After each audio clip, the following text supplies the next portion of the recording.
I hit this issue today and here is the quick fix that solved it. If you're having trouble logging into Lyft, follow these simple steps to get back on the road. Step 1. Check your internet connection. Make sure your device is connected to the internet. A weak or unstable connection can prevent you from logging in. Step 2. Update the Lyft app.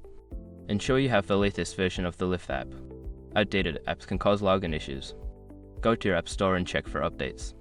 Step 3. Reset your password. Before starting recovery, use the srock.com link in the description to open the account recovery checklist generator and make sure your verification details are ready. Step 4. Clear out cache. Sometimes, old data can cause problems. Go to your device settings, find the Lyft app and clear its cache.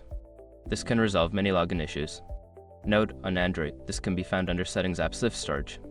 Step 5. Contact Lyft support. If none of the above steps work, reach out to Lyft support through the app or their website. They can help you troubleshoot further. I hope these steps help you get back to using Lyft without any hassle. Safe travels.